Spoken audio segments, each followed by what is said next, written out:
The following podcast is a W2M Network original production. Visit W2Mnet.com for all of our other great podcasts, plus news, reviews, articles, and opinions from the worlds of wrestling, video games, football, and entertainment.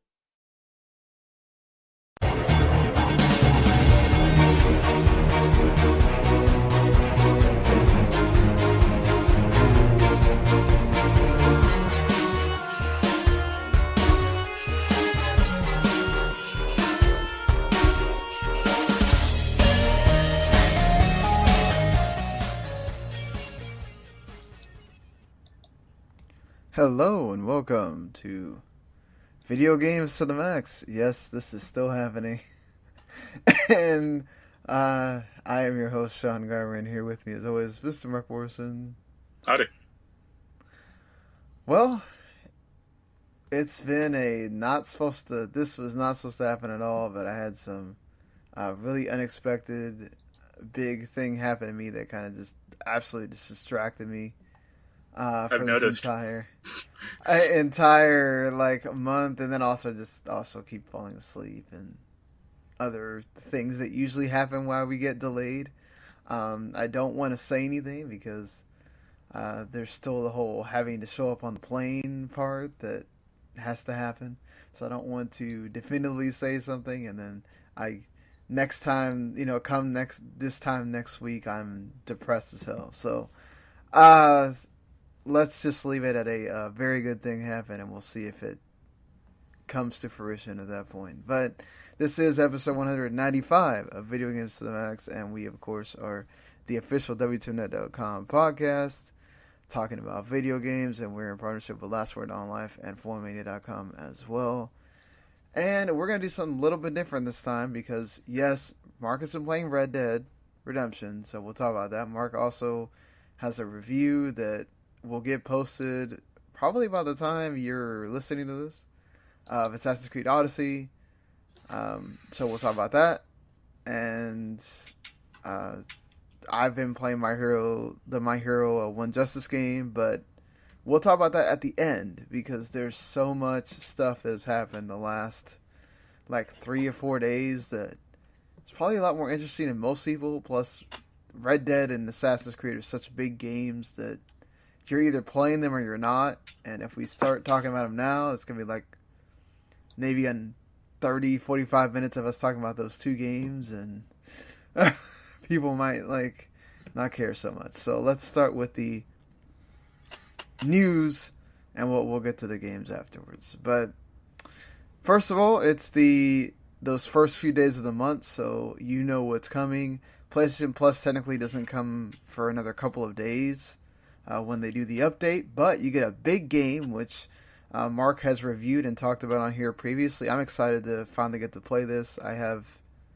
6, I have 0, and I wanted to play Kiwami, so Yakuza Kiwami 1 is going to be one of the PlayStation Plus games for November 2018, which that's a big grab for that, and Bulletstorm Full Clip Edition, which maybe not so great. Not so big. Ironically, it costs double the price of Yakuza Kiwami, though. Yes. Yakuza Kiwami is also a remaster of an old game, so... So it's Bulletstorm. True, but isn't Kiwami, like, from the PS, 2? Yeah, which means they actually put more work into Kiwami than Bulletstorm. Also, PlayStation 4 now has apparently sold 86 million units, which also includes the PS4 Pro sales. So, go Sony, you keep selling PS4s. Microsoft, on the other hand, does not like to reveal their sales numbers because they're way less than that. But they don't keep selling Xbox Ones. True, the Xbox One X does sell, but again, they don't like to reveal numbers because they're nowhere near what Sony has, and perhaps Nintendo will overtake them by the time this generation is officially over, whenever that happens. You do get a pretty big game that you could actually go download right now, Battlefield 1. Of course, with Battlefield... What are they on? Battlefield whatever this is? I think it's Battlefield 5 is the one coming out. Okay, Battlefield 5 technically comes out this month, even though without the Battle Royale, that's coming in February, March, something. Sometime. So, but still, you can get Battlefield 5 later this month. So Battlefield 1 is available for Xbox One right now, if you want to go download it. The okay indie game Race the Sun will be the second half of your Xbox One downloads. The first Assassin's Creed is also downloadable right now. That's a pretty rough game to go back to. Yeah, if you want to, for some reason, go back to that game. And Dante's Inferno is actually not... It's actually a pretty decent, like, God of War, Devil May Cry clone. So that's sort of worth checking out on the second half of November if you want to play a game set into the Dante's Inferno universe that's kind of like God of War. Everyone wants to play that. I'll never forget being at that E3 that year that game was coming out, and there was Christian people outside with signs protesting that this game was from the devil or something. It was insane. Should have been like literary people instead, going like, "You're ruining a good book." Right. So yeah, speaking of the devil, Diablo and Blizzard had, of course, BlizzCon over the weekend, and they had some cool announcements, but one was not cool at all for big Diablo fans. And for everyone? Yeah, I mean, unless you're a big mobile gamer and you also like Diablo, I guess that could be something for you. But so they announced Diablo Immortal, which is the Diablo mobile game. It's supposed to be a Diablo experience on mobile. And that's the only thing Diablo related that they announced, even though they've announced that they are making Diablo 4, and there's a hint of a remaster also in the works, especially since they've now remastered StarCraft, and Warcraft 3 is getting remastered. So yeah, they announced that. It makes sense for Diablo 2 to also get a remaster. If that's going to happen. But yeah, so you don't announce either one of the two that people would have really been enthused about. The Diablo one I can kind of understand because it would take Warcraft 3's thunder a bit. But why not announce the big game? Even with a freaking, one of those where all you do is show the logo. I mean, that's what it's like. That's kind of what they did with... like Fallout Shelter, or like that Fallout game, I think. Yeah, well, I mean, but that Fallout game was also coming out like 3 or 4 months after when they announced Fallout Shelter, so I'd imagine Diablo 4 is not coming for at least a year, if not more. That's weird. Like, I'd imagine if they only announced this, that means that either they're waiting for, you think maybe the Game Awards or something? They would announce Diablo 4? Like, it's Blizzard, or it's BlizzCon. Like, that is the audience for it. I know what you mean, but like, but Activision also is involved in this, and like maybe they go, well, Game Awards people do some big reveals sometimes. Like, why not? Let's do it there. Get people really hyped. People were already hyped. Like, what they did is only inflames the audience. It doesn't make them go like, oh, I can't wait now for Diablo 4. It's a lot of people bitching that Diablo's finished as a franchise.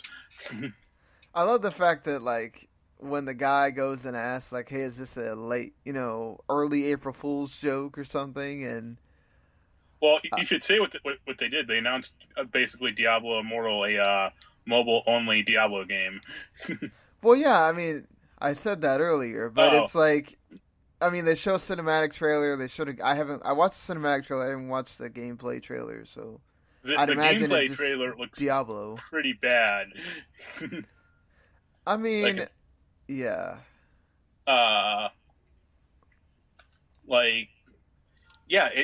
It's just confounding. Like, didn't they see that how people felt about that EA Command and Conquer Rivals thing like 2 years ago? Like, they didn't get the clue. People did not like that. Or not 2 years ago at E3. Yeah, well, wasn't that 2 years ago or just last year? No, this was this year, and then it's coming out like December 4th or something. Okay, yeah. Yeah. That should be clue one. Don't do stupid shit like this. Yeah, I don't know. Activision, very much like EA, sometimes they're in their own hole, and they do not come out of it. And Blizzard also probably thinks that we have such goodwill with all the games, Overwatch and all that. Yeah, not anymore so much because like a lot of people are pissed about WoW. Yeah. Like Battle for Azeroth it does not make people happy. That's so weird that they're so tone deaf about certain things. It's like, well, I don't know if there was an interview with the Diablo guy where he's basically like, no, it wasn't him. I think it was an interview with, it was an ex-EA guy, like one of the guys who just left, like one of the big guys. Right. It was about Command and Conquer, and he was basically like, oh, people say they want this thing, but it's basically people say they want one type of game, but we know what they really want, and it's like, well, I think also, well, yes, that's the like Vince McMahon, like I know more what you want than you do thing, which is so stupid. But like, I think he was also trying to iterate that if they put it on PC, it's gonna only appeal to that hardcore audience. If they put it on mobile, there's a chance that more people will wanna, get in on the franchise or whatever. But the PC people are the ones that actually care about the franchise. See, but that's the thing, though. Like, okay, the Command & Conquer, I can kind of understand a lot more because you don't have another Command & Conquer game coming. Like, as far as we know, there's not a Command & Conquer Red Alert remaster happening. There's not a Command & Conquer whatever the fuck number they're at. I can tell you there isn't because Command & Conquer 4 bombed so hard. Well, that's what I'm saying. Like, there's not a Command & Conquer, 5 happening. At least there's a Diablo 4 coming. This is not what everybody wanted to hear. So, yes, they're going to be upset, but it's... I don't know. Like, I agree with the Diablo guy that was interviewed says. Like, I think people sometimes just... There's a lot of hatred in the hardcore gaming community for mobile games, but, and why is that? And the reason is because a lot of mobile games are very exploitative, and Diablo is a game that could be heavily, it could be loot boxed out the ass, and if you want to get this one piece of gear you need, you have to pay $1 or $5 or something. That's what Activision does. I mean, look at Call of Duty. That's loot. I didn't play Black Ops 4, but World War II, that's all you got was loot boxes, and you could pay for more. And that's what this is going to be. And they already tried that with Diablo in the first place with that auction house for Diablo 3, which they had a backpedal on pretty hard. Oh, exactly. They couldn't even keep it in. They had to kill it completely because it just circumvented everything. It's not just that too. I think there are people that just they don't think that they're hardcore enough. There's few people out there that apparently work in mobile games that have stats that say that mostly women play mobile games. So some of these guys are being, hateful because of that. I don't know that it's going that far, but sometimes the Twitter sphere is not the greatest. I mean, I was talking to a female friend earlier tonight because she's going to buy, she cracked her phone and she's going to buy a new one. She has not an old iPhone, I think 5, and she was talking about why phones are so expensive nowadays, and I'm like, it's because of gaming. People game on their phone. And she was basically they do that, and I was like, yeah, gaming, mobile gaming is probably bigger than console gaming at this point. Yeah, or just about there. Well, yeah. Look at the new advert for the Galaxy Note, the 9 and the S9. They have Ninja on it, touting Fortnite with the kid, and that's all they tell you to go buy the S9 for is to go play Fortnite. So, Not just because of the technology that they keep putting in these phones. They have to keep. It's not just for gaming, but they have to keep iterating on that phone to make it worth it for you to upgrade. So they have to keep putting more and more crap in those phones, and they get more and more expensive. Not to mention they make them to where, like, I don't know how my Note is still lasting after, I think it's almost about to be 4 years old. Like, a lot of phones, they just crap the bed after 2 on purpose. Yeah. So, like that's literally an iPhone. Yeah. So it's like, who knows? But yeah, I mean, this sucks. Like, I hate it for. I'm excited to maybe try out Diablo on the Switch. I know you're playing that right now, so that's. I think that made everybody happy when that was happening, but then you come out with this, and it's the difference between that and this is Diablo on Switch is it has no microtransactions. It is like the full experience of Diablo 3 on Switch. So, yeah, Diablo 3 on Switch is fine. I've even played it mobile. Like, it's a very good version of that game. But this is not that. This is like a cheap reskin of some Chinese-looking action RPG that was based on Diablo in the first place. Yeah, if you want to get the Asian market involved in this, and that's great if you want to, but I don't know. You could have. Like, there are screenshots of this game, and 2 or 3 other of these. What is it? Nextcent or NetEase? NetEase. Yeah. Like 2 or 3 other of their games look exactly the same, and it's like, Blizzard's going like, "Oh, we built this game from the ground up." It's like, bullshit, you did. Like, didn't they learn from E3 this year as well? Like, Microsoft showed you how to do it. They did the Funko game, which made everybody laugh. They had the mobile game, and then they showed off Gears 5. Like, why not do that? Like, yeah. Like, come on, guys. Like, and then everybody being shocked at like the backlash. Like, look, okay, let's be fair. Some of the verbiage that has been used is awful and shouldn't be, and it once again provides light on a bad part of the community. But some of that is deserved in the way that they're like being tone deaf about just, oh, everybody has phones, you should be happy. Like, no, you know that your hardcore audience is not going to be happy, and that's the people that are at BlizzCon, not casual WoW players or Diablo players. Like, well, I'd be like, how much of your company's revenue or history has been based on phones? And that's been one game. Yeah. So yeah, everyone might have a phone, but your company is built on PC gamers. So fuck off with that noise. Exactly. Well, speaking of, though, at least you're getting Warcraft 3 remastered. It's called Warcraft 3 Reforged. It's going to cost $30 for the regular and $40 for the deluxe edition. They recut the cinematic. It looks really great. You can go watch that trailer. The gameplay trailer they showed looks really cool too. So I'm kind of excited to check this out. I played Warcraft 3 a lot more than like StarCraft, so I might check this one out. I played StarCraft the most, I think. I did play some Warcraft. I didn't like the hero units in Warcraft 3 that much, or I didn't like the idea of them. Like, I know they were kind of in StarCraft also, but like to a lesser extent. Yeah, because the way that that changed the game from 2 to 3 was a lot. I feel like Warcraft 2 a lot more, I would say, personally. But yeah, I'll give it a shot.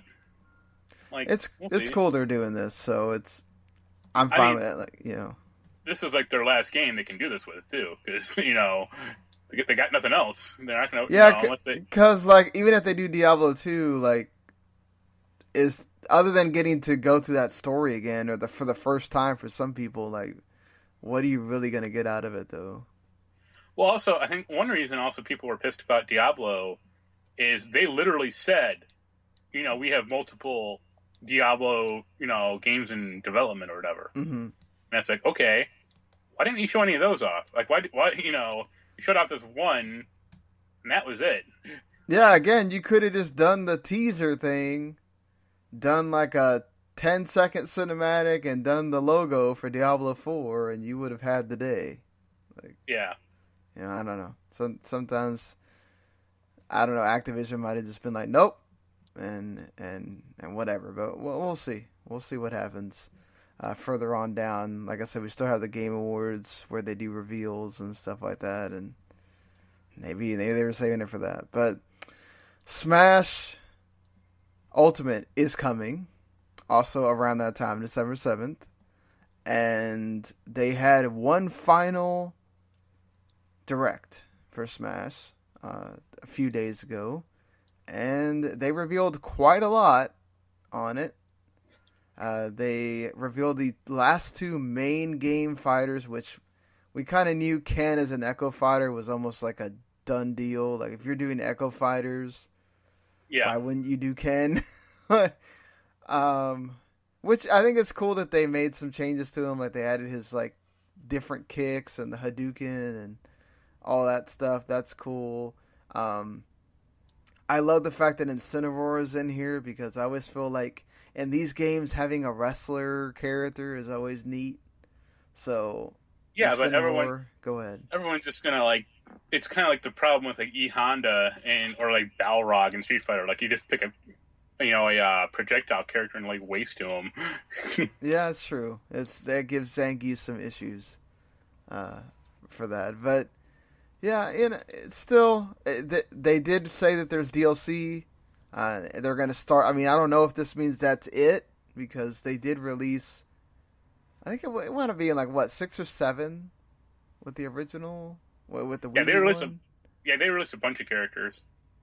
Yeah, so I mean, they're starting off with 5 in a season pass. I don't know if they're gonna keep doing like 5 more, because I assume that this means there's not going to be another Smash for the length of the Switch. Now, there's already rumors of a Switch like 2.0 happening, or yeah, whatever. But even if they did that, they probably wouldn't release another. It'd just be this game, or just be this Smash Brothers game. Yeah, so they'll probably do more than just one season pass, but Sakurai did mention that there's 5 characters, and just like they did for the Wii U version, you're going to get a stage, the character, and music. So you can buy each one for $6, or you can just buy the whole season pass for $24.99. So that's on you there. The more interesting things that they showed off, though, I mean, obviously, if you're really excited about Ken and Incineroar, go you, but they showed off a new mode that replaces the trophies called the Spirits system, that also kind of goes into the story mode, which is called the World of Light. And it also has to do with you, like, killing the spirits and stuff. So apparently, like, the spirits, you can raise them up like Pokemon. You can feed them, and then you can also fight them to unlock more. It sounds like the old Chow Garden from Sonic Adventure. Yeah, it looks it seems kind of cool. Like, I'm fine with it. I'm kind of upset about the Xenoblade characters are gonna all be spirits, or you have that stupid Mii character. But whatever. He gave the reason that the game was already being developed when Xenoblade 2 came out, so it's fine. Whatever. Yeah. But yeah, I really like the cinematic for the World of Light. That looked really cool. So, the game won't be like that, but I appreciate that seems like they're really trying to get a lot out of single player with this Smash. Yeah, but you like it at all, or? Ever since the second one, they've done that. I know, but this one seems like this is going to be lengthy. Like, there's a world map, and there's a skill tree, and, Wasn't the last one like that? Or Subspace Emissary? Yeah, but Subspace Emissary didn't have all this stuff in it. Yeah. Yeah, it'll be good, because I probably won't play that game much online. So, if it has something lengthy for people to care about, sure. Like, that'll be my hook into maybe buying it. Also getting the Piranha Plant as the character as well, which you have to buy it before the end of January to get Piranha Plant for free. Then you have to buy him. But yeah, I love the fact that they added Piranha Plant. Like, I know some people are mad, like, oh, why are you adding just a generic baddie from Mario? Like, but he's so unique. Like, you would have never thought, and he works so well. So I like the idea. What are you gonna put in the game? Fucking Waluigi? Like, get over yourselves. Oh, you know, if he's not DLC, people are gonna go nuts. So we'll see. There's that Waluigi clan that's out there that is just insane about he needs to be in this game. Yeah, it's called Dan Reichert is leading that clan. That too. So Nintendo did have good information to talk about as well for their, the Q2 or whatever quarter we're in.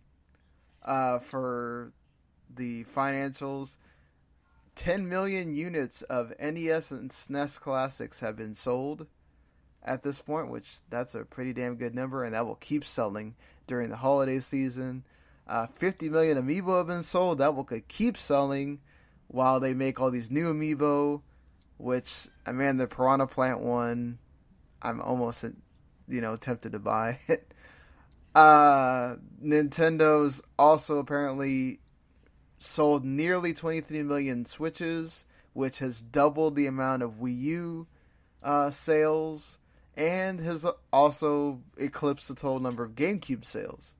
So yeah, that is pretty cool for Nintendo. Mario Tennis Aces now sold 2 million, and Zelda, Mario Kart 8, and Mario Odyssey are all over 10 million, with Zelda barely being over, and Mario Kart 8 I think has 11, and Mario Odyssey is 12. So, which apparently that number turns out to be everybody has at least 2 Switch games, but people have way more than 2 Switch games. Especially with the amount of freaking downloadable games that come out all the time. Like, I think they had 35 come out last week. It's ridiculous. Yeah, I was pulling together some of the new games list earlier tonight, and I'm like, most of these games have come out. Like, this isn't a long time ago. New shit. Yeah. Speaking of games from a long time ago, Sony finally revealed this week the PlayStation Classic full games lineup. And, well, let me tell you, there seems to be a lot of praise for this. There seems to be once again, using the WWE thought process that, well, if you don't like it, it's not for you. Or this list is trash with a couple of good games on it. So, where do you lie on this? Well, most of the games are fine. The only one I have some real misgivings about is Tom Clancy's Rainbow Six. That was not a good game in the first place. Yeah. The PS1 version especially is not a good game compared to the N64 version. So that's weird. All the other games, the only other game is Ballerina Toshiden's not that good either. No, but that was the launch game of the PlayStation 1, so you kind of have to have that. The only other 2 games, Twisted Metal 1 should be Twisted Metal 2. What's the other one I'm thinking of? I didn't think Tekken 3 was on there, but I guess it is. Yeah. What's the other one? I don't know why Mr. Driller is here. That game is... Mr. Driller is awesome. It's fine, but I can play it on a portable, I don't know. I liked it better on GBA. Destruction Derby should be Destruction Derby 2. I saw some people wanting Jet Moto 2 or Jet Moto, but they have Mountain Dew licensing, so I can see why they wouldn't be on it. Yeah, no. It's probably the only other kind of weird thing is to me is so this PlayStation Classic is coming with 2 controllers. There's only 3 multiplayer games in this thing. Maybe 4. That doesn't make sense. I don't understand why. I get why you want a Ridge Racer, but it's why not your own Gran Turismo? That seems licensing. kind of weird. Oh yeah, for the cars. Car licensing and music for sure. I knew Gran Turismo wasn't coming on here. Ridge Racer Type 4 is a really good game. It is. It is. I agree. But yeah, some of these I just never played. I never played Jumping Flash and Intelligent Cube. And, Intelligent Cube is a really cool puzzle game. Jumping Flash is weird, but okay. It's just a very... And the first Persona is really good for people that have never played it. Even though it's not aged well. And if you're used to the other Persona games, this is not those games. You know what else hasn't aged well? Final Fantasy VII. Well, people will keep playing that though. That doesn't go. Grand Theft Auto, the original, the top-down one. That's also something you're gonna have to get used to. Yeah. No, I just like I would say that it's cool that Persona's on here because it costs like to get Persona now, other than if you have like a PS3 or something or a Vita, you're paying a bunch of money to be able to play that. So yeah, that's cool on Atlus's part to put it on here. There are a ton of games, PS1 games, that I would want and that you would want. And even like the Japanese PS1 has some better games, I think, on there. Like Parasite Eve 1 is pretty. Yeah, I mean, I would happily trade Tom Clancy's Rainbow Six for Parasite exactly. Eve. Like, but at the end of the day, this is my mantra: is that thing's going to get hacked immediately, and you can be able to put whatever the hell game you want on there. Except for like my mantra will be: I might think about it once it does get hacked. Because like I have a friend who's like, "Oh, I don't want to hack it," and it's like, why not? Like, I mean, what does it matter? Yeah, like I still think after the games that are announced, though, I think $100 is too much. But, I don't because I mean, the NES for was one, 60. you just said it though. Like it's coming with 2 controllers, and there's only 3 games that are being used for the 2 controllers. But you have to think about emulating. I mean, it's an emulated more powerful system. Like it has more hardware shit in it than a SNES Classic. It's not like the same board or anything. Like it has to be at least a little more powerful. Well, yeah. So I mean, and also it has to have a lot more storage space. You know, the SNES Classic had 500 megabytes. This thing has to have at least 16 gigabytes? Probably. So yeah.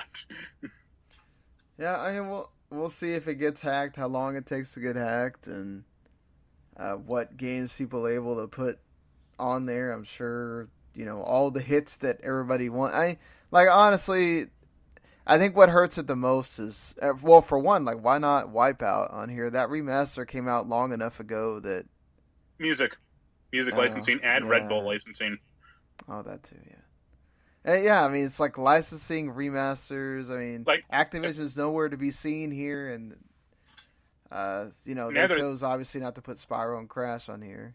So. Well, neither is like EA, or like there's no sports games on this thing at all. Well, but they don't put sports games on any of them. Like, I mean, Nintendo puts their own, like pro wrestling and whatever on there. But...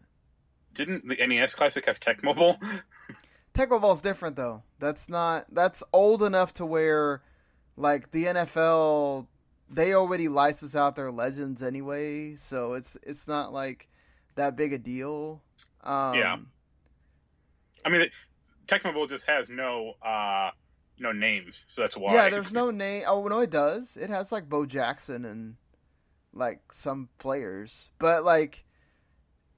or maybe that's Tecmo Super Bowl that I'm thinking of. Yeah, Tecmo Bowl has no player names, period. Okay. Yeah, I mean, it only has, like, it's not very deep either. Like, you're not having to worry about licensing playbooks and all that crap. Yeah. So, that was possible. And that just leads to another thing of Nintendo knowing, like, you cannot bring a NES out in America and not have Tecmo Bowl. It's just not going to happen. Like, Whereas I think Sony a lot of their stuff is third party, and they had to deal with, well, we have to deal with these companies, and they don't want to forsake, Spyro's getting remastered. It hasn't even come out yet. It comes out in a week and a half, and Crash is still that's selling. why Castlevania Symphony of the Night isn't on this thing, because they literally just put Symphony of the Night on PS4 like 2 weeks ago. So yep. I mean, the 2 games I would want on this thing, honestly, that I'll put on there immediately are like Tomba, obviously, and probably like Legend of Dragoon. Yeah, Legend of Dragoon was one that I wanted. And they made it. Like, that's the weird.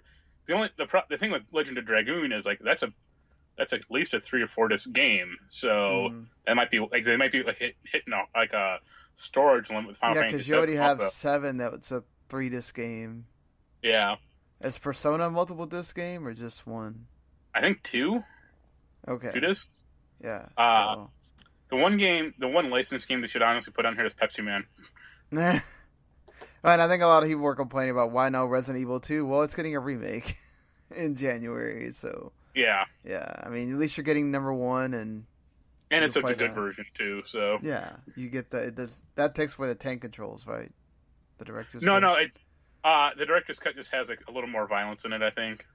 And, like not like a black and white intro. Well, that's good too. Yeah. So, yeah, I mean, look, they were never gonna make everybody happy with this, but I'm still keeping my pre-order. Like I pre-ordered 2 of them. I had to cancel one, but I'm getting the other one for sure. I'm personally happy I didn't get into the hype at all and didn't pre-order, but it's what it is. You know. I just want to get one and then spray paint it blue like my debug PS1. So Xbox Game Pass also going to allow more people to play these Xbox games as it's coming to PC, and that, I mean, I don't know if this interests you at all, since you don't have an Xbox One. I mean, I would play some Xbox games on my PC if I could, like Forza for sure. Yeah, I mean, I think this is cool. This is, again, Microsoft has been all about tying the PC to the Xbox, and they already had the Play Anywhere thing. Now you have Game Pass as well. It'll probably take a little bit to get all the games, or there'll be certain games that may not transfer over, but I think for the most part. I was going to say, I guess Persona 1 is just one disc, but still. Yeah, this is a good idea for Microsoft. Just keep doing what you've been doing. Well, as long as it, like, if you already have Xbox Game Pass, I hope it comes, like, just included. It's not like some additional charge. Oh, no, I would think not. Yeah. Your Xbox Live goes onto your PC as well, so. Actually, that is one kind of cool thing that Blizzard did in their, like, BlizzCon disaster, is they announced that WoW Classic Edition is coming, like next summer. But if you have a subscription to WoW, it's included, like, there's no separate subscription. It's just with it. Or it's just included as well. Like, I saw a video going, like, oh, they could have charged, like, $5 for this, like, every month, and people would have paid it, but that's, like, the one good thing they did. Well, I mean, it could have made some people just be like, no, I'm not doing that. Yeah. So you have the incentive to go ahead and keep going with it. One of my favorite games from the Xbox 360, actually I still have the disc version because it got taken down. Alan Wake had their Microsoft renewed their music license problem, so it's going to be available, or is available again, on Steam and GOG and Humble Bundle, and it'll be back on the Xbox Marketplace pretty soon. So I actually have the limited edition of Alan Wake. I would love to see another Alan Wake game, but probably not. Well, there was a cool stream, I think, like a few days ago, where it was Sam Lake and let me see if I can look up the dude. The guy Ika Vili, the guy that does the voice. No, the guy who does the voice is a guy named Matthew Parada, because he's an American guy, I think. Mm-hmm. But no, Ika Vili is like the actor who played Alan Wake. He's a Finnish actor, so I mean, I don't think he's gonna voice Alan Wake necessarily. But they were on stream together, like a Remedy stream, like playing Alan Wake. Oh, nice. And it was just kind of cool, because you got like, dude who was Max Payne and then dude who's Alan Wake playing the game together. Yeah, like, let's... I don't know. I mean, obviously, Microsoft would have to get Remedy to... It could be nice if just Remedy just bought the franchise from them. But the biggest problem with Alan Wake was, like, how not... I don't want to say it was not good. I mean, I like the game a lot, but how weird it got. Like, because, like, their idea of Alan Wake was supposed to be, like, some open world game. And Alan Wake is one of the most linear games you can play. Yeah, and then the DLC, whatever that was, DLC. American Nightmare was like the arcade game. That was decent also, but that was also like very linear. So it's like, because when they showed up, and that's fine though. Like, there is room for having more linear games with so many freaking open world games that are coming out now. So yeah, like I have some misgivings about their new game Control, and I have Quantum Break on PC. I've just never played it because I don't have 100 gigabytes free. But I would like them to make good games again. Yes, please do that. Let's do it, Remedy. Make another Alan Wake. and buy back Max Payne since Max Payne 3 sucked ass. Oh God, I would love for them to buy back Max Payne. Like I've tried to play Max Payne 3 like at least a few different times, and I get like 2 or 3 hours into it, and then I go like, nope, this is bad. Yep. I don't know what I was thinking. It's not even the story necessarily, like the characters. I just mean like the gameplay is bad, like to me. It took me a while to like finally figure it out for Max Payne 3. It's just like really fucking hard, or like. Yep, I died. I don't know how many times I died in that game. And I was like, yeah, you have bullet time, but it doesn't do shit. So, good luck. Actually, I think bullet time was like more annoying to use in that game than than to keep using it. So yeah, just a few more, and then we're gonna talk about the games we've been playing, and then we'll talk about all the movie crap that apparently decided this week is when we're gonna have all these movie stuff decide or TV stuff decide to show up. Bandai Namco has finally announced the Jump Force is coming out February 15th, 2019, so I'm sort of excited for that. I don't know. It can't be any worse than the My Hero game I'm playing right now, which the My Hero game is not bad, it's just really basic. So apparently you've never played a 3D Naruto game before. No, I have not. So I have, and those are also bad.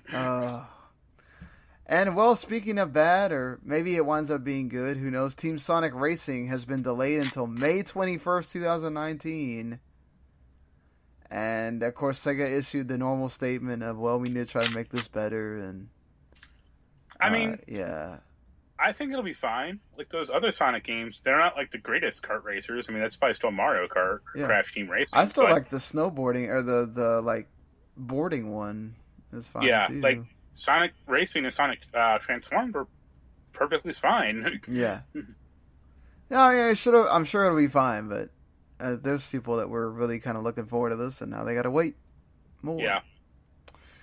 So, all right, let's rip the Band-Aid off here.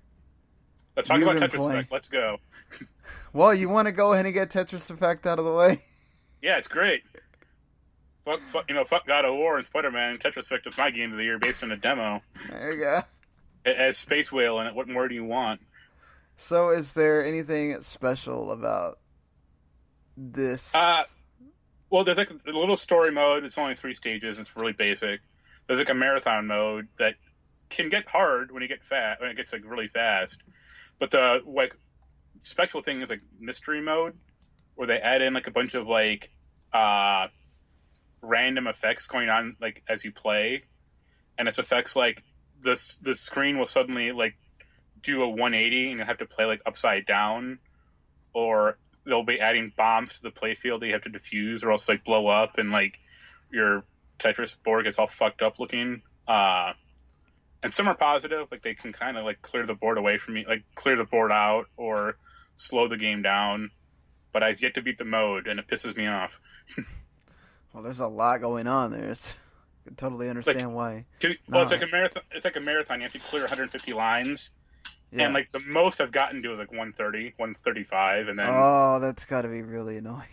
It gets so fast, and like these effects are happening. Like they speed up also a little.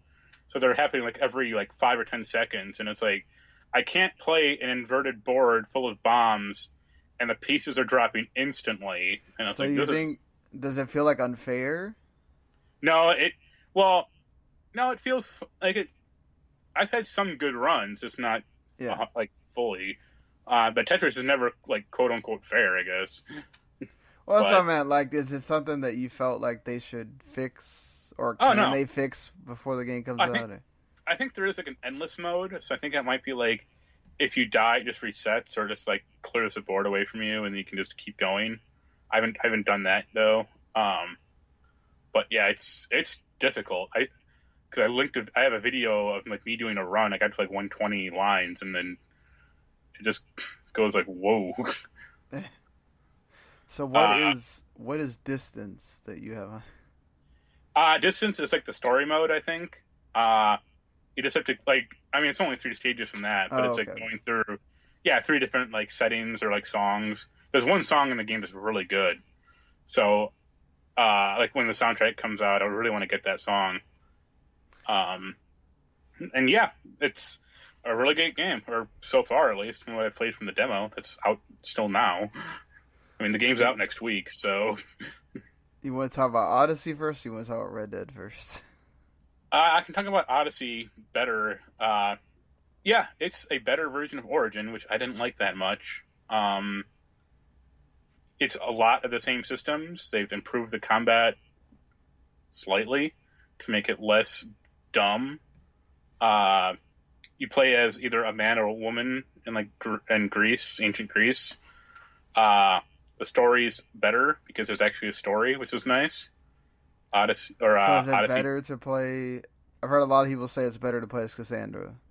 Yeah, the voice actor is just better. Basically, in the story, I mean, it's a slightly spoilery, but they're siblings. The character you don't pick ends up as a villain in the story. So I played as Cassandra, and like the brother was like the villain in the game. And I mean, that happens if you play as the dude also. Like she becomes the villain. But yeah, the skill tree is slightly better. There's a lot of stuff in this game that just makes no sense though. But what do you want to know?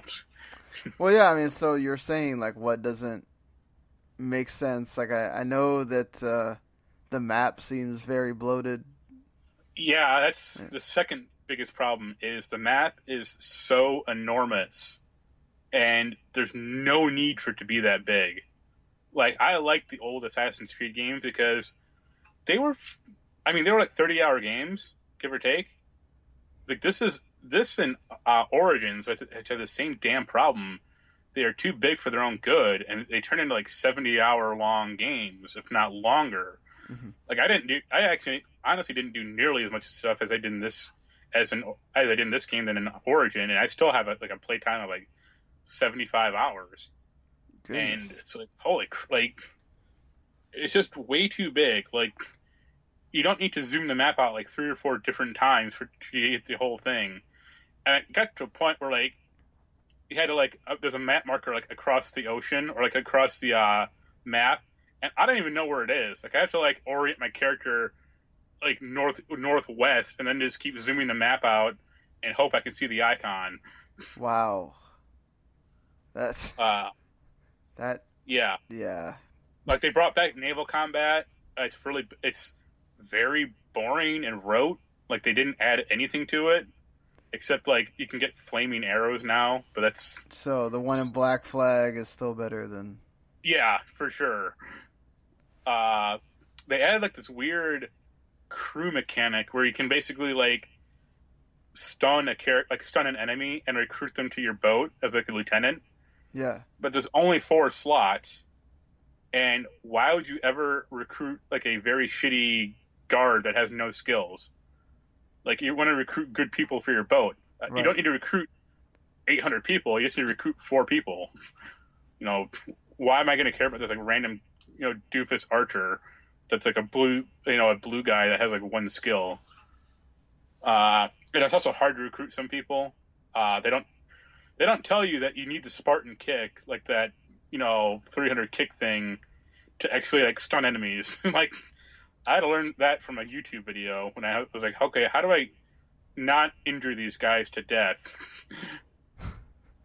The biggest problem with the game is the level system, or like the story requirements, because the game routinely gives you quests that you cannot do until you are way higher level than what it says. There are 3 main stories in the game. The family story, like where you're trying to basically redeem your sibling. The cult story, there's another evil cult, big surprise, that you have to like clear out, and an Atlantis story where you have to fight like the mythical monsters. Yeah. And the cult story and the Atlantis story were like, recommended level is level 30. For the cult, there are level 50 guys in the cult. If you go up against them, you die instantly. and you can deal no damage to them whatsoever. So how is this recommended at level 30 when I cannot beat it whatsoever? And also, like, some of the cult members are, like, locked behind story missions, like with the family story. So even if they weren't level 50, you still can't even fight them. Yeah, so you have to go through the other story first before you can. Yeah, like I beat the family story at like level 38, and the Atlantis story is the same way. Like, you fight 3 monsters, a Minotaur or a Cyclops, a Minotaur, and a Medusa. And the Cyclops and Minotaur were like level 35 and like level 40 respectively. The Medusa was like level 50, and you have to be like level 49 to face it, or else you will get creamed instantly. Like, I tried to fight it like level 43. It was like, nope, it one-shotted me. Damn. And it's like the recommended level for the Atlantis story quest was 25, and I'm like, what? I had pictures of this. I was taking screenshots, and I was like, this is bad. Yeah, like, they did. I don't know who was doing QA for that, but they did not do that. Like, come on, like, seriously. I mean, there also is an XP doubler, which might have been one of the problems. Like, it can get to be a grind to grind out, like, when once you get past like level 30, it takes a while for you to start getting another level. What, probably like an hour a level or something? Well, there is a way to game it if you just keep redoing like one of the arena fights. That's pretty easy. Yeah, but it's like you shouldn't have to do that though. Like, it's just, yeah, that's just bad planning on their part, or how. And even the arena was like, oh, you can do this at level 30, and then meanwhile there's like a level 50 guy in there, and it's like, yeah, I'm sure I really can. So, do you say this is better than Origins, or? Well, I rated them both the same, actually. I looked at my old review. I rated that a 7 out of 10. I would, like, looking back in it, I should have rated that one lower, which is something you don't often hear. Right. Yeah. I rated this one a 7 out of 10 the same. I think it's a better game for sure. Like, I didn't hate myself or hate the game nearly as much as when I played it, but it's just still not as good as some of the better earlier games. And, like, it's just bizarre, especially what they do with the present day stuff. Like, you see the present day character of Layla like 3 times in the entire game, and it's like, why is she even in here if you're not going to do shit with her? Right. Yeah. I mean, also they introduced the warp strike from Final Fantasy 15, which is like bizarre. You literally throw your spear at a guy and like teleport to where he is, and then you can chain it together like 3 or 4 more times, and it's like, this is really awkward looking. It's game breaking and it's effective, but it's not. It doesn't fit with an Assassin's Creed game necessarily. Right. Yeah.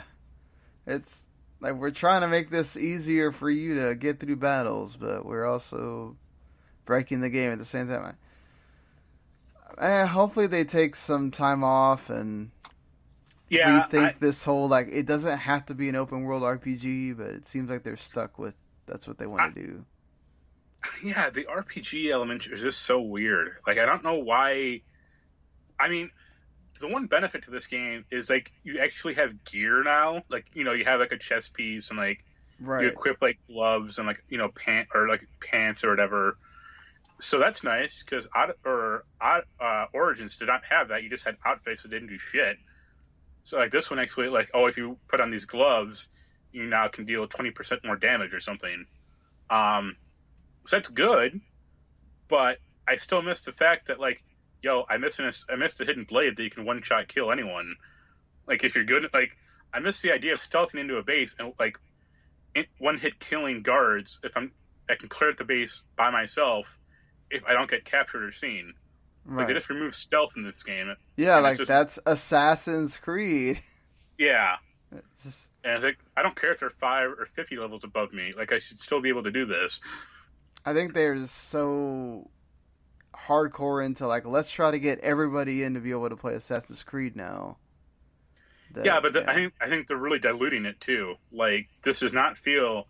I mean, visually, I mean, if you just saw the screen, like saw the screenshot, it looks a lot like an older Assassin's Creed game, but doesn't play like one at all. Well, that's the problem, though. Is like we have so many of these open world games that come out now. It's like they all end up playing alike, or Yeah, unless yeah. I mean, this one is still trying to ape like the Witcher 3 stuff, and it's like, no, you already had a good enough franchise already. Like, you just could have kept adding more stuff onto that, and it would have been fine. Yeah, you didn't need to. I don't need an 80-hour epic. But I mean, well, you go from one epic to another, perhaps a bit slower paced, literally. Yeah. So Red Dead 2, I think I've heard every freaking podcast on Earth talk about this thing in my ears for like the whole week, getting ready to talk to you about this. So, how do you feel about this game? Do you feel it's great, or do you feel like it has issues? Or I think it has some issues. The intro is very slow. I mean, I'm not that far in the game either, so that's one caveat. The intro is slow, and it takes about 2 or 3 hours, and they throw a ton of shit at you for like 1 second, and they don't tell you how to do it again. So it's like, okay, hopefully picked it up or recorded it, because you're not going to see it anymore. Right. I don't know. Did you played Red Dead 1, right? I have not played any of the Red Dead at all. So like Red Dead 1, it took me a while to actually get into the game. Like, I like the characters, but like the actual gameplay, it just rubbed me wrong for a long time until it kind of finally clicked. And this game feels like that, but kind of worse. Like the gunplay feels kind of just off at times. Yeah, because you have to hit the trigger again, right? You have to hit the trigger to set it, and then hit it again to fire. Well, you basically just aim with like L2 and shoot with R2. I mean, it's like most games really. But there's like a Deadeye meter where it slows down. It's basically bullet time to an extent. Like, it slows the game down. You like highlight parts of like an enemy's body, and then you just shoot it. Like, but I'm not good at it necessarily. Mm. I think I've heard if you turn on the dead zone, it helps a lot. I haven't done that yet. The big, like, one of the weirdest things is like, so you have health, stamina, and Deadeye meters, and they have cores in them, and like the more you use of the meter, the more it drains of the core, and once the core is gone, then you're basically, it doesn't recharge anymore. You have to like eat or drink something to refill it, and that's kind of weird. That's just trying to be realistic, and maybe it's not realistic to find $2,000 in gold and then buy every camp upgrade possible in the opening hours of the game, which I did accidentally. Nice. So, are you being bad? Are you? Oh no, I typically play those games as good. Like the camp mechanic is kind of cool. Like, you have a camp, and people have like little jobs for you to do, and you have to also like donate to the camp's well-being. But the problem is like I'm constantly running out of space in my like satchel, and it's like, oh, you couldn't what is it? You couldn't get enough all this your killed animals parts because you're out of satchel space, and it doesn't tell me what I need to get rid of. It's just weird. So you kind of just need to know what all those things are, and yeah, like I can't craft a better satchel because I need perfect animal skins, and I don't know how to get them. Like, I shoot an animal with an arrow, and I get like a good skin, but not a perfect skin. So it's like, well, go fuck yourself. What are you supposed to do? Like, just knife it to death? I don't know. Yeah, I did knife a snake to death, and I still got a good skin out of that. So who knows? I think there are like special like game arrows you can craft, and that might do it.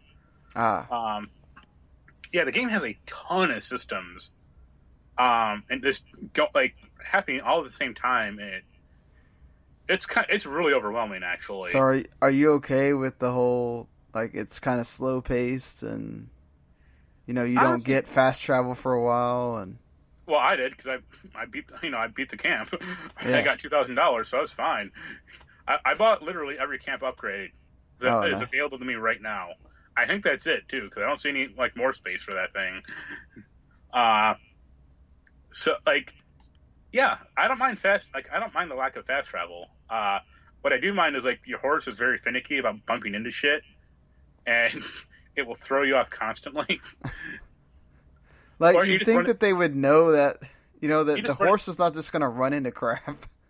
We just run into shit constantly. At least I do, so it's not fun necessarily. Yeah. But the character is good. I don't mind the fact that it's a prequel. If anything, I think they could maybe even go further back. So the second game, or Redemption 1, you play as John Marston, and, I mean, this is a spoiler, but he gets killed in the game at the end. This game, you play as Arthur Morgan, and it's 14 or 15 years before that. And so you're interacting with Marston now. It'd be interesting if they make another one of these, and they will. If you play as Dutch Vanderlyn, I think that's his name, the gang leader, when he's growing up, or when he's younger, it'll be 20 years before this game, so they could do that, and why not? You could find Marston and Arthur Morgan as teenagers or something. No, yeah, I think definitely So do you like James Marsden as a character? Or? Well, in this one, or in Redemption 1, he's Marston, and this one Morgan. Do you like? Yeah, he's fine. He's good. Yeah, he's pretty sardonic in spots, and he makes some really dumb decisions, which is funny. But there's this really weird bar tripping scene with him and I think a guy named Lenny, where you're getting increasingly shit faced, and the game does some really weird effects, it's a fisheye lens, and the game replaces every model in the bar with Lenny's model, no matter what they're doing. But yeah, I'm not far. My concern really is I don't know how big this game's map is. I've explored a lot of the maps so far, and if that's it, there's a problem, because Redemption 1 seemingly had a much bigger map. Well, I mean, there's supposedly 60 hours in this game, so I'd assume the map gets bigger. I hope so. Yeah. And there's one town where I'm I cannot go into because it's part of the story. The minute I go in there, I'm dead, or bounty hunters converge on me and destroy me instantly. It's part of the story though. Yeah, the story's good. It has some really good. The thing I really appreciate Rockstar is they have a lot of voice actors in their games. They don't tend to use famous people or even famous voice actors. They get some really unknown people to do main characters and shit. Yeah, I gotta give them credit for that, and then they make it work too. You really end up caring about those characters at the end. The guy who does John Marston is a guy named Rob Waitoff. He did him in the last. He did him Redemption 1. After he did Marston, he retired to Ohio and I think became an office worker. And they got him back for Redemption 2, which is good. I mean, he has a pretty good voice for it. Yeah. But even the guys who did the main characters in Vice or GTA 5, Trevor and Michael and Clinton, they weren't known for voice acting or anything. I mean, they're not getting Troy Baker or Nolan North. Right, yeah. So 2K knows their stuff, I guess.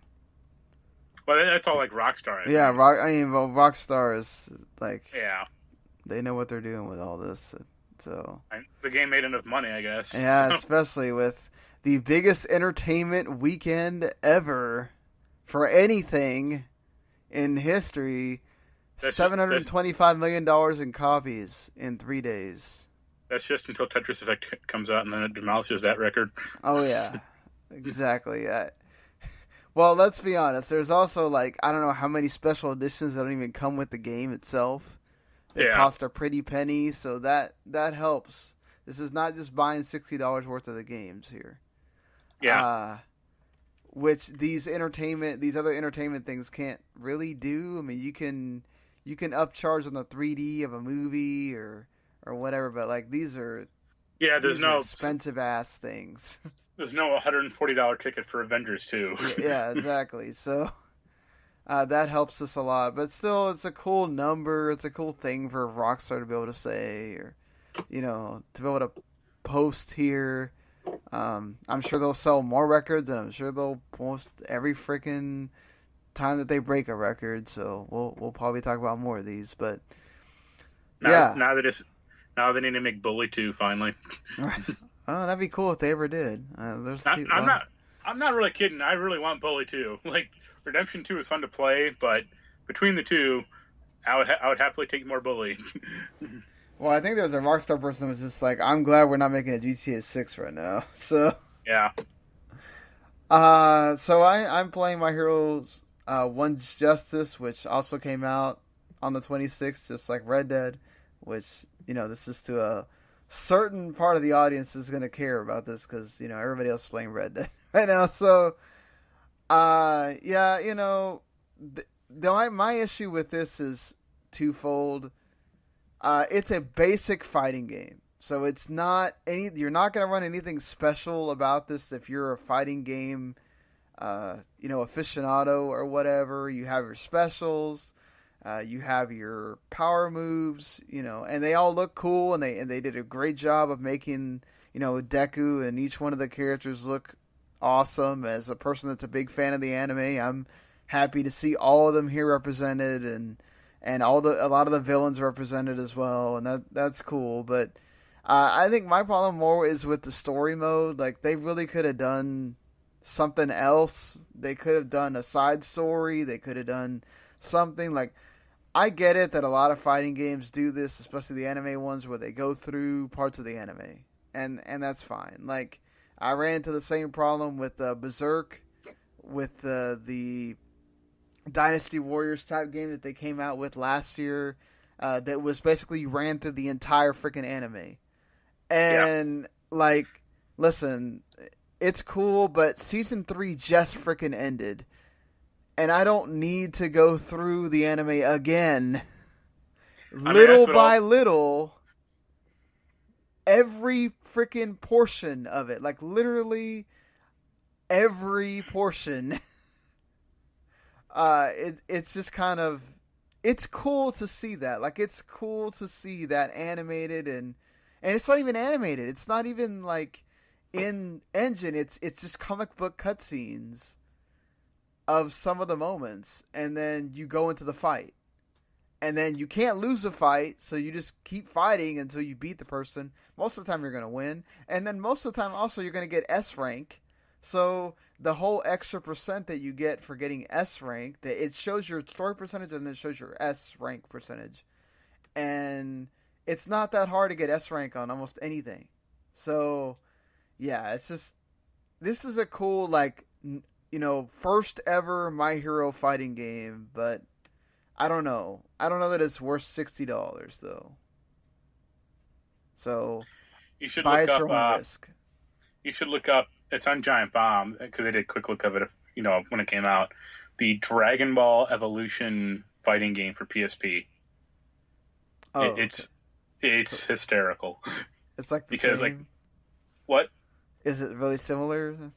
Yeah, like they literally take it's mostly story, which is really bizarre, like cinematics, and they just like cut out movie stills of the characters and like have them slide into frame and out of frame. Yep, that's what. And like, there's a picture of Goku, like for like most of what they play, and then it changes real quick to like another still shot of Goku, but he looks completely different. And they're like, who is this guy? Like, where's Goku at? No, but again, like, if you're a big My Hero fan and you have $60 that you've been waiting to spend on this game, okay, go for it. But, like, honestly, I would wait until it goes down. Bandai Namco games usually don't take that long to go on a sale. Like, I would wait till it goes down to, like, 30 or 40 if you really want it. I mean, most anime Most anime games, though, the problem is that they just recycle the storyline. Yeah, that's true. Like, I like it when they can do a side story or something. Like, what they did this year with Dragon Ball FighterZ. Yeah, but that's been 30 years of Dragon Ball games. Right, yeah. And then, they did the My Hero side story movie, which was great, and that's why I think a lot of people liked it, because it wasn't anything involving with the anime itself, like that you see all the time. So, and there is a season 4 coming and all that, but it's just like, man, this season just ended and I'm having to relive all this again, and it's like, oh, I don't know, I don't want to. So, not that the season wasn't great, it's just, what it is. I also played Minute on my Switch, and this game is fun. Like, it's interesting. It's just like basically you go on a different run. You have a minute to go on a run and find stuff, and then it saves everything that you do every time. So, and it's in black and white and like little pixel arty, and so it's just it's a sequel to Half Minute Hero. Possibly, yeah. Like, but it's cool.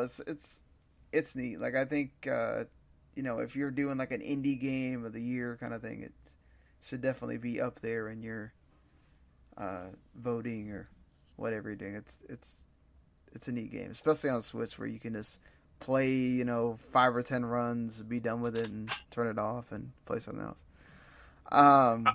I've been playing a Switch game also. Yes, Diablo, right? Yep, the Eternal Collection. Yeah, it's fun.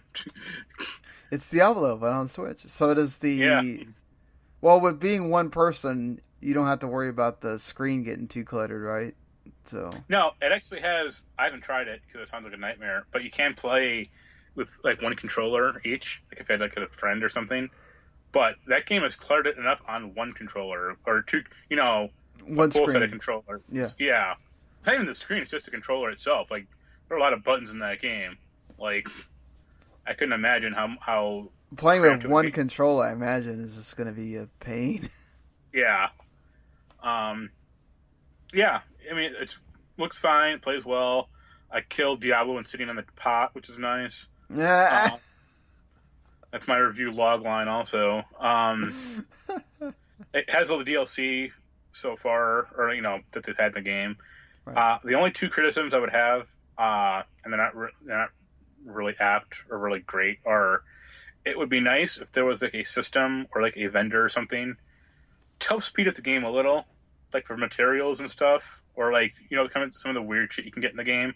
Yeah. Like, I don't have to keep going into this one area to get like the black mushroom to create this portal stick to Whimsyshire. Like, just give me some vendor that sells all this arcane shit I need. And it would be nice also as if the game could bring in like your PS4 character or at least your PC character. Yeah, especially the PC character. I don't know about the PS4 character. Yeah, that would be another. Yeah, that wouldn't.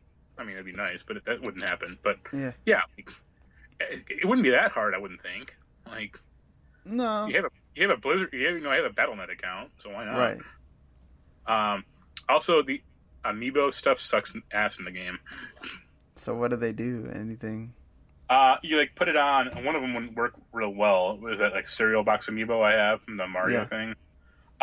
It spawns a pack of monsters for you to fight. Oh, really? That's it? Yeah.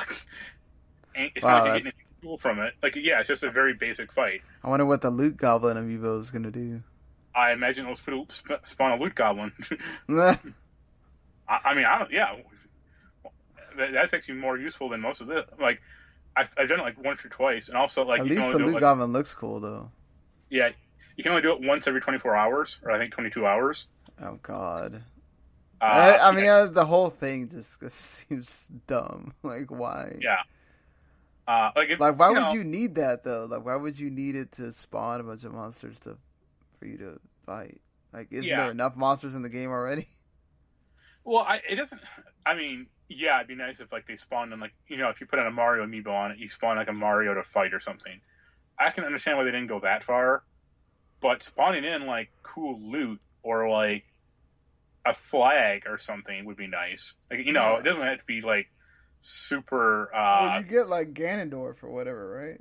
Yeah, like you get like his armor set, and you can like basically use it as like a transmogrification thing. Because you can, I'm like wearing like the Ganondorf head.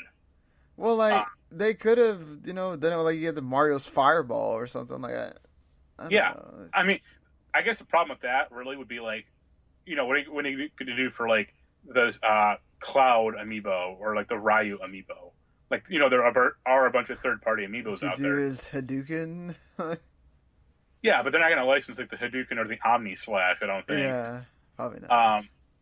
But at least something cool would be nice. Yeah. Like, at least like maybe not like unique items, but like cool items would be good that are already in the game.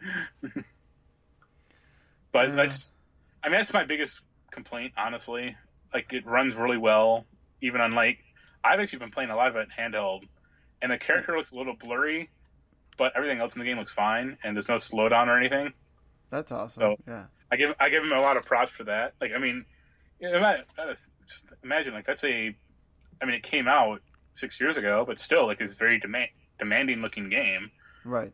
It's very action oriented. I mean, like, I know Civ 6 is coming out to Switch like next week or 2 weeks from now, but that's a turn-based strategy game. Like, who cares? Mm-hmm. So, yeah, it's good. I might not pay $60 for it, but it's good. Well, that's good. I mean, if people that have been really wanting to play it on Switch, now you know it's good, you can definitely check it out. Multiplayer does seem to work okay. I mean, it just came out like for people Friday. Plus, you can play local wireless as well if you have another Switch. Yep. So, and you can play on your own Switch. You don't have to play on the screen. That's good too. Yeah. So yeah, I mean, that's it for. Go ahead. One other thing I should mention, because you bugged me about it, was Disgaea on PS4. No, I Disgaea. Bugged you about the review. I didn't say you had to keep it. No, it's just Disgaea on PS4. Like, they did a visual overhaul for sure. Okay, it does look nicer. Because I loaded up the PC version, and I was like, ew. And I changed some of the names around of like store characters and shit. But aside from that, it's Disgaea, and I don't know what's complete about it. Because it's not like Disgaea had, it didn't have DLC. It's not like, oh, now I have like Laharl's hidden outfit or anything. Like, it's the same game. Right. That's a game I would also say if you can get it on Switch. Like, that would fit that format pretty well, I think. There's also the Disgaea 5 complete out there on Switch too, if you... But I would say get that on Switch instead of the PS4. Yeah, but after Disgaea 1, it's kind of where I check out. Well, you have to be really hardcore at this point if you're still playing at Disgaea 5. Yeah. So, Disgaea 1 and I think 2 like are serviceable to people that just like strategy RPGs. Once you get past that point, it's like, okay, you just have to be a Disgaea fan. Yeah. So this was the week for let's announce like Netflix doing stuff with video game projects, and then Ubisoft also got into the flow with this. So the first picture of Henry Cavill as Geralt appeared, and he's apparently going to be younger because he doesn't have the beard, and some people were mad about that. Of course, I wasn't mad, but they released like a short video, like 10 seconds, 15 seconds. Also, he has no scars. Like, he just looks like a pretty boy. So maybe they're just start. So Witcher 1, does he have scars? Yeah, yeah, he does. Man, maybe CD Projekt Red's just letting them start as the origin story then, or something. Have you seen any? I mean, this is a little older, but have you seen any of the stuff about the author of The Witcher? No.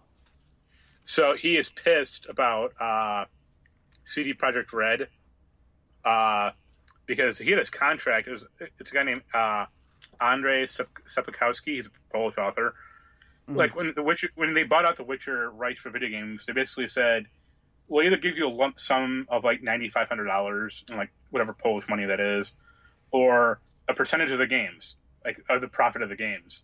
Right. and he said, "I'll take the lump sum." Oh, jeez. And now he's like, this is like 10 years ago or something, but now he could have got royalties on this thing. He could have got.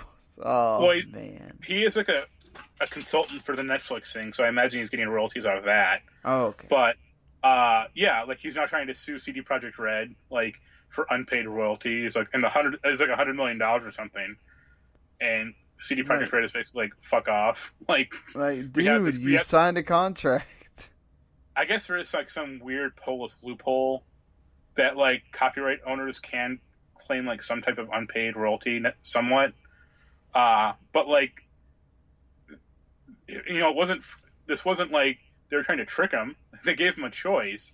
Right. He made the wrong one. And it's funny because also the Metro 2033 author, it's a good Russian guy, I think. Like, he was basically like, yeah, the Polish guy's a jackass. Like, just because he didn't understand video games were big, like, oh well, that's on him. Like, it's your fault, man. Yeah. Well, also the Witcher guy basically is like, oh, like the video games don't contribute anything, and like my books are so popular that, oh yeah, the video games don't contribute anything. Yeah, like my books are so popular that they would have gotten to America and been huge, and it's like, no, they wouldn't. I mean, they might be big in Poland, but no one cares outside of that. Some people are just delusional, and you can't help them. Yeah, it's been really funny. So I'm kind of curious about like this Netflix stuff, like, because I imagine it's separate. It's obviously separate from the game, but if he's gonna be bitter about the Netflix series, also, we'll see. If he's a consultant and he's bitching about stuff, then that's on you, man. Yeah. Go ahead. They've announced some cast also for the Witcher. Oh, they announced a ton of people for the cast, and I don't know most of the people. So. Well, I don't know anyone. They're all unknown people. They announced Triss, I think yesterday, but they've already announced like Yennefer and Ciri, like the other main female characters. Yeah, the three main female characters. Yeah. And there's a lot of racial. Well, go on. No, go ahead. Go ahead. No, I was gonna say there's a lot of racial stuff going on because except for, Henry Cavill, everyone's they're all. I want to say the actress playing Triss might be mixed race, and the actress playing Yennefer might be like maybe Indian, and like the other one, series also not let's just say not white. Not white. Yeah. Yeah. To put it like bluntly. So there's like a lot of people griping about that. I don't mind. People got to get over it. Like, this is just casting at this point in 2018. Well, here's the thing. I don't mind it necessarily with Ciri and Ciri and Yennefer. I do kind of mind it with Triss because I just suppose it's it's a red-haired Irish-looking woman. Yeah, like that. I mean, that's the thing. Like, she is not just a white chick. Like, there's defining features there that should be present in that character. Yeah. So, I mean, the actress they cast, I mean, she could just dye her hair, red. Right. But yeah. It would look to me, it would look kind of weird. And I'm not saying like, oh, every Witcher character or Witcher actor needs to be some, white English actor or something. But the Triss one, maybe. Yeah. But that's my sense. Like it's a lot of the Starfire bitching about in like Titans, for example. I don't know. I've just learned to with the way things are nowadays with casting. It's just like, as long as you're not casting a somebody that's supposed to be like Asian as white or whatever, then I don't care. That's when I get mad. But it's like, other than that, it's just like whatever. Yeah. People are gonna bitch about everything, so. I'm sure there's people still complaining about Doctor Who, even though we're now 4 episodes in. Like, just get over it, people. Yep. Doctor Who's a woman. Just get over it. So, Castlevania got renewed for season 3. I still need to watch season 1 and 2. I know this is like one of the best video game things ever. I've watched season 1. I haven't seen season 2 yet. I'm just lazy. And with Red Dead and Tetris Effect are taking up a lot of my time. Well, that's understandable. But, yeah, I was supposed to do a podcast talking about season 1, and then they delayed it, so now I can just watch season 1 and 2 together. I mean, the nice thing about season 1, it's like 4 episodes. Yeah, so season 2 is like, only sure. 8 episodes, so it's like not that much bigger. And then season 3 is getting 10 episodes. I do appreciate that they kind of give them creative license to do whatever they want in the Castlevania universe. It's not like, oh my god, we gotta follow one of the games or whatever. So they kind of say that there's a Castlevania cinematic universe happening, and I appreciate that. That's good. That's probably what makes it good, is that they don't have to follow some storyline or whatever that Konami puts out. Or it's just, hey, do what you think works. I think it actually is a loose adaptation of Castlevania 3 on the NES, but who cares? Yeah. But yeah, at least season 1 was a fantastic. I mean, it's short, and they don't really get into it, but it was a fantastic series. Well, that makes me excited to watch both of those. Speaking of Castlevania, Adi Shankar is apparently rumors. Remember, we did at some point get rumors that there might be a Zelda Netflix series in the works. Nintendo put the kibosh on that at that point, but they never officially said like no either. So here's the rumor that Adi Shankar, who does producing for Castlevania, may do the Legend of Zelda series as well. And he's apparently going to announce it on November 16th at 1 p.m. We'll figure out exactly what it is he's working on, but he's working with an iconic Japanese gaming company to adapt one of their iconic video game series. Yeah. I think we kind of know. He means he's going to adapt Chocobo Race from Square. Be ridiculous. I mean, if it's Metroid instead, I'm not going to complain. But I honestly, the Mario, I don't think that would work. No, I don't want Mario unless it's going to be an animated show or something. Well, that's what I mean. It's going to be animated for sure. Zelda could work as a story, but I think the problem with Zelda kind of right now is it's really fractured. Like, this whole stupid Zelda timeline. Like, I guess they could just do, like, I mean, they could just insert in timeline here, here's this series. Yeah. I mean, like, also, how do you get around the whole Link doesn't talk thing? Does he talk in this series? Like, Oh, yeah. And you cast Seth Rogen as a voice. Oh, no. Could you imagine? It's like, nope, turning it off. But either Seth Rogen or Method Man. These are the only two people I will accept. Oh my god, could you imagine? You think people are mad about the Witcher casting? Wait till Method Man gets on there. Imagine if it was like Ice-T just voicing Link. Like, Navi's like, oh, we have to go rescue the princess.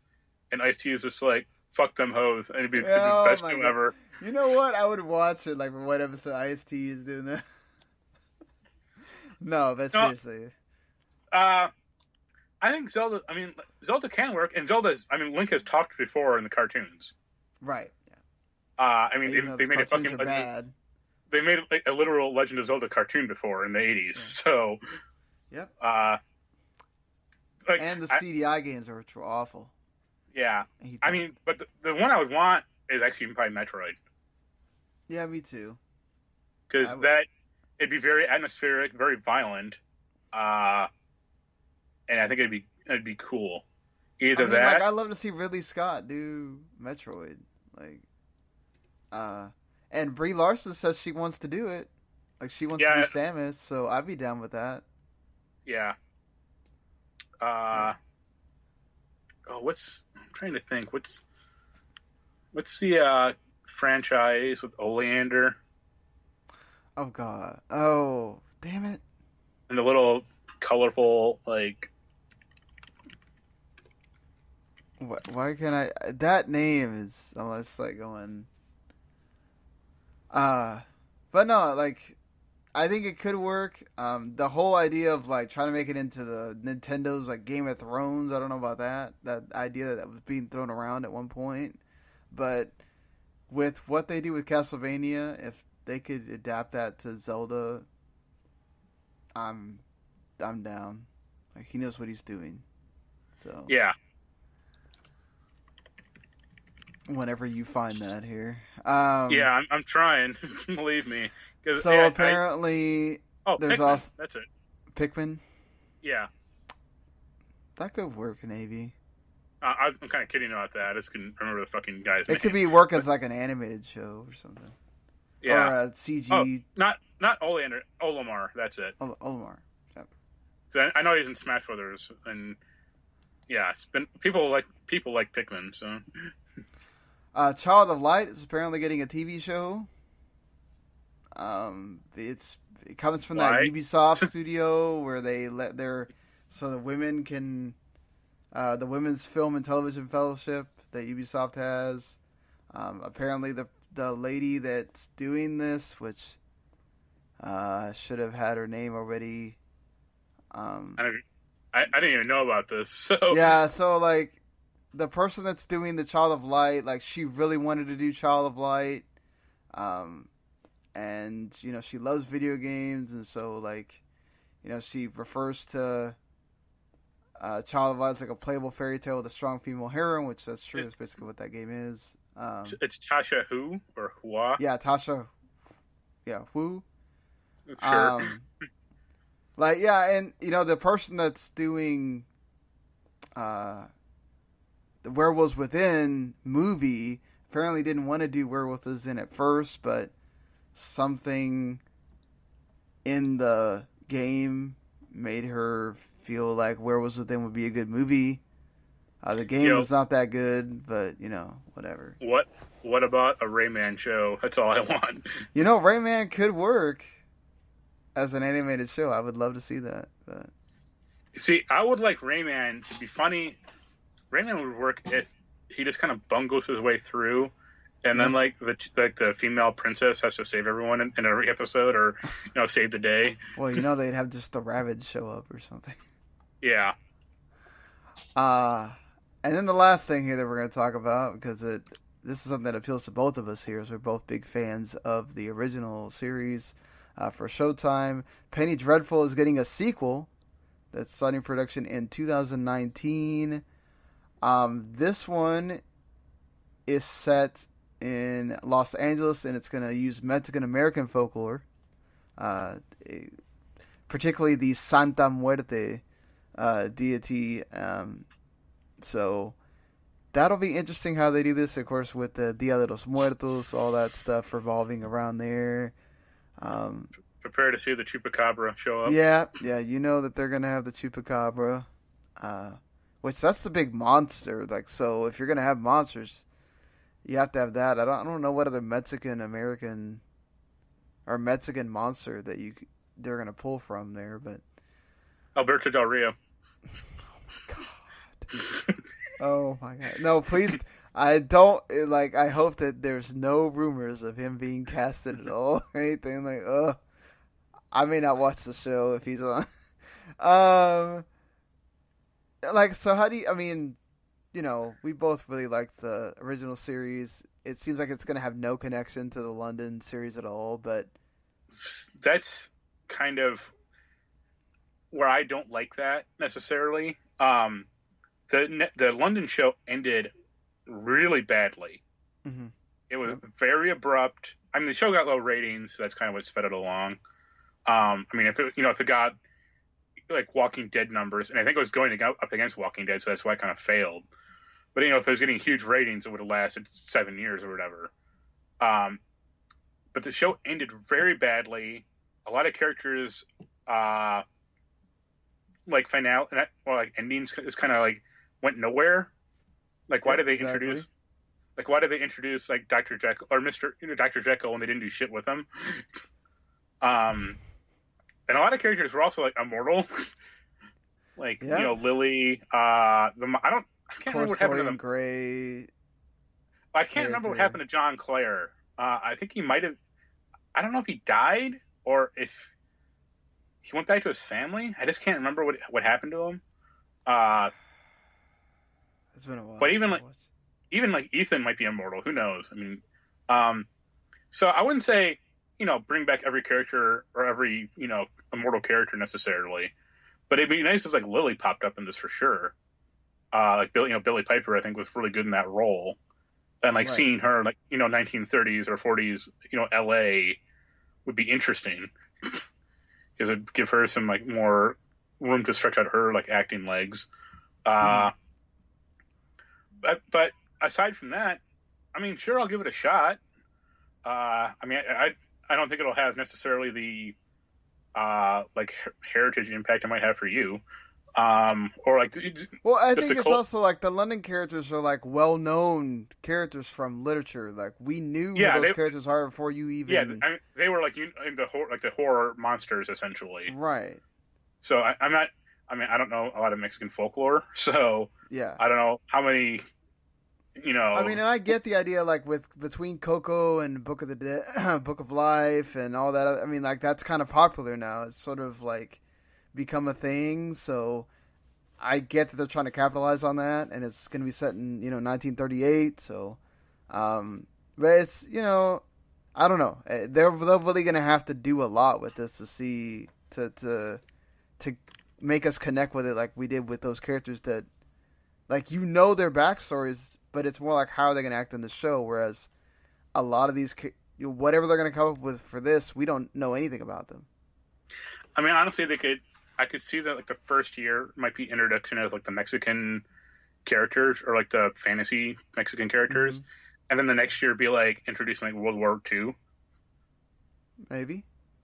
But again, like I mean, it doesn't need to tie directly back into like the London show, but I still want at least one or two connections. Like have, Victor Frankenstein show up. With the same team working on it, I bet they will.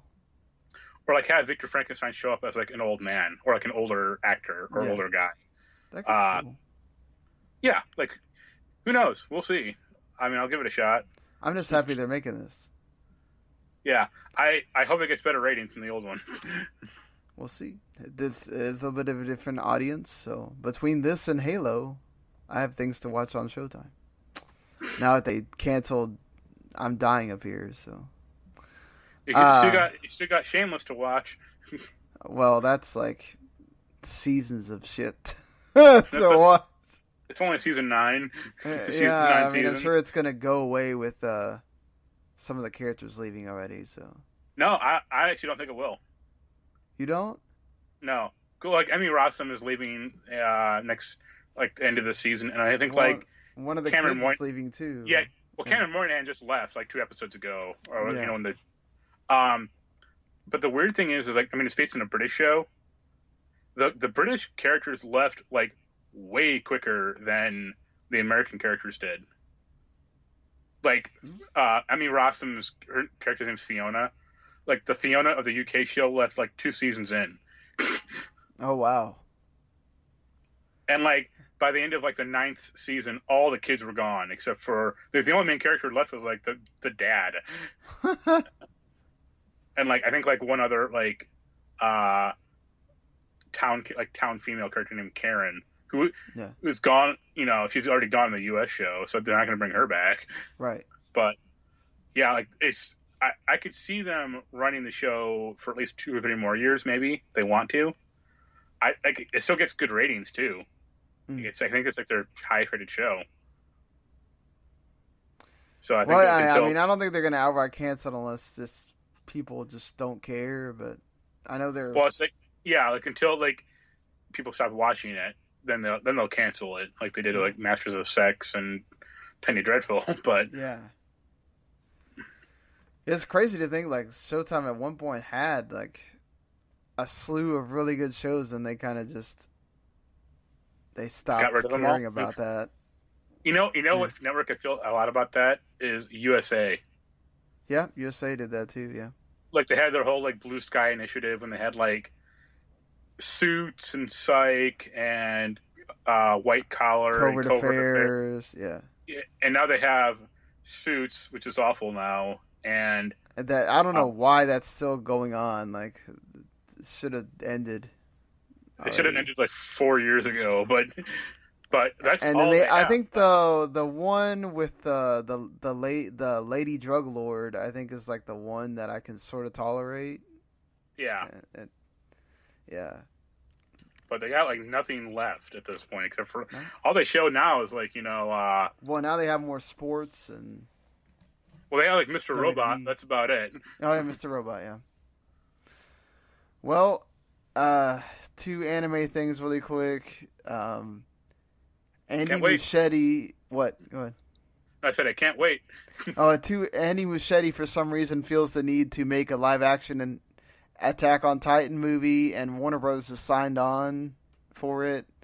Now, granted, you don't have to do a whole lot more to make it better than the 2 Japanese films that were made, but man, it's just Attack on Titan is not easy to do. Like, it's just between the ODM gear and the way the Titans look and all the violence and I mean, like, that's up Andy Muschietti's alley with him being the It director. But it's just like there's a lot of logistical things that like only really work in animation. It's like I don't know. You're gonna have to use a lot of CG and man, I want to see how it turns out. But isn't that kind of the problem with like a lot of anime, like trying to translate it to like live action? Yes, that's the biggest problem. Is like there's just certain things that you just can't do. It doesn't matter how much technology, pushes forward. You can do whatever you want in anime. You can't. There's limitations to CG that you can't do. So it's, I mean, same thing with the My Hero Academia live action. Like, there's gonna be things you can't do in that movie. Except for Ghost in the Shell. Oh god, that movie wasn't that awful. It just bugs me that you had to have Scarlett Johansson as the lead, and the lady is obviously Asian. But whatever. This is a side tangent. Have you seen any trailers for that Battle Angel movie? Yeah, I like that movie. I like it. It looks creepy. Like that woman looks creepy. Well, I mean, her eyes are creepy already, so. Yeah, so you have, there's not there probably is more, but we're getting into that. I mean, it's a little bit of a wait period while you get to, I think there's only a few more weeks where there's big games coming out. So, yeah, I would say 3 more weeks. Yeah, like next Friday, the 16th is, you get Pokemon, Let's Go Eevee, Let's Go Pikachu.